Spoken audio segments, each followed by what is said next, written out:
ریاضی ایک تصوراتی مضمون ہے۔ اس کو سکھانے کے لیے ہمیں چند اصولوں کو اپنانا پڑتا ہے۔ پہلی بات، ہر کوئی ریاضی سیکھ سکتا ہے۔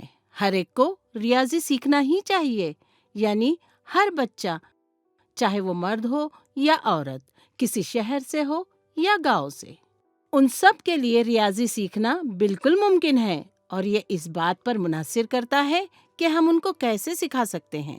دوسری بات، ہم تصورات کو بہت ہی خوشگوار انداز میں بچوں کو سکھائیں گے۔ اگر بچے خوشی خوشی سیکھ سکیں گے تو وہ تصورات ان کے ذہن نشین ہو جاتے ہیں، انہیں وہ ان کی اپنی روزمرہ کی زندگی میں استعمال کرنا ممکن ہو جاتا ہے۔ بچوں کو کھیل کے ذریعے ریاضی اگر سکھائی جائے تو وہ کبھی نہیں بھولیں گے۔ تیسری بات یہ کہ ہم ریاضی کو ان کی روزمرہ کی زندگی میں کیسے برتنا ہے یہ ان کو سکھانا ہوگا۔ یعنی ریاضی صرف ایک ایرتھمیٹک آپریشن نہیں ہے کہ جمع کیسے ہو، تقسیم کیسے ہو۔ صرف یہ سکھانے کے بجائے یہ جمع ہماری روزمرہ کی زندگی میں کہاں استعمال ہوتا ہے، اس تفریق کو ہم کیسے استعمال کر سکتے ہیں، اگر یہ چیزیں ہم بچوں کو سکھائیں گے تو ان کے اندر دلچسپی بڑھتی ہے۔ چوتھی بات یہ کہ سبق پڑھاتے وقت صرف محدود مقاصد پر ہی ہماری توجہ ہوتی ہے، یعنی جمع کیسے کریں، تقسیم کیسے کریں، لیکن ہمیں اس سے آگے بڑھ کر بھی یہ دیکھنا ہے کہ وہ ان کا استعمال کیسے کرتے ہیں اور کہاں کرتے ہیں۔ اکثر ہم جمع اور تقسیم انہیں تصورات پر زیادہ زور دیتے ہیں، لیکن ہم جیومیٹری شکلیں ان تصورات کو زیادہ اہمیت کے ساتھ نہیں سکھاتے ہیں۔ ایسے تصورات کو بھی ہمیں سکھانا چاہیے اور ان اصولوں کو بھی ہمیں اپنانا ہوتا ہے۔ ریاضی مسائل کو حل کرنے کا ایک طریقہ ہے، اسی لیے بچوں کو ریاضی پڑھاتے ہوئے ہمیں اس بات کا خیال رکھنا ہے کہ وہ اس کو اپنی زندگی میں کیسے استعمال کر سکتے ہیں اور ان کے اندر کیسے مثبت سوچ پیدا کریں، اس بات کا بھی ہمیں تھوڑا خیال رکھنا ہے۔ اور ایک بات یہ کہ ہم کبھی بھی سبق پڑھاتے ہوئے پہلے تصورات کے بارے میں بچوں کو بتاتے ہیں۔ تصورات بچوں میں واضح رہنا چاہیے، اس کے بعد ہی ہمیں طریقہ کار کے بارے میں بتانا ہے، یعنی جمع کیا ہے، اس کے بعد جمع کیسے کیا جاتا ہے۔ اس طرح تصورات کی وضاحت ہو جانے کے بعد ہی طریقہ کار سکھایا جائے گا۔ اور ایک اصول یہ ہے کہ اگر ہم یہ دیکھنا چاہتے ہیں کہ بچوں کو ریاضی کس حد تک سمجھ میں آئی ہے تو ہمیں مسلسل اور مکمل قدر پیمائی یعنی تشخیص کرنا ہوگا۔ ریاضی کی اس مشق میں بچے کیسے کہاں تک پہنچے ہیں یہ سمجھنے کے لیے ہر تصور کے ہونے کے بعد کیا وہ یہ تصور سمجھ پاتے ہیں، اس کا طریقہ کار سمجھ میں آیا ہے، یہ ہمیں سمجھنا ضروری ہوتا ہے۔ اسی کے لیے ہم CC کا استعمال کرتے ہیں۔ ایک اور اصول یہ ہے، اساتذہ کو ریاضی کے کئی فن سکھانا ہوتا ہے، کیونکہ ایک کلاس میں الگ الگ طریقے سے سیکھنے والے بچے ہوتے ہیں۔ ہم ہر ایک کو ایک ہی طریقے سے نہیں سکھا سکتے، اسی لیے اساتذہ بچوں کو الگ الگ طریقہ استعمال کر کے سکھانا پڑتا ہے۔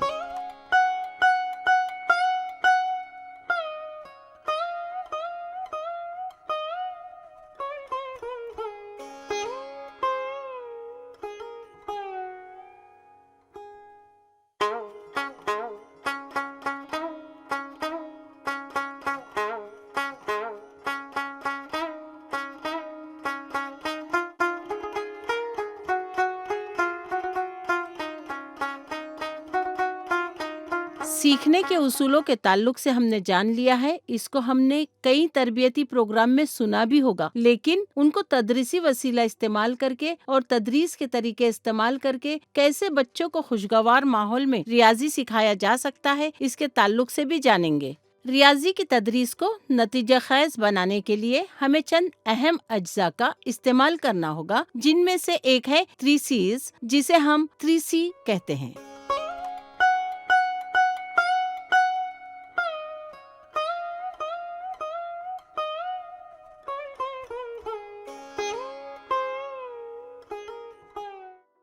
فرسٹ 3 C's یعنی کنسٹرکٹیوزم، تعمیری نقطہ نظر،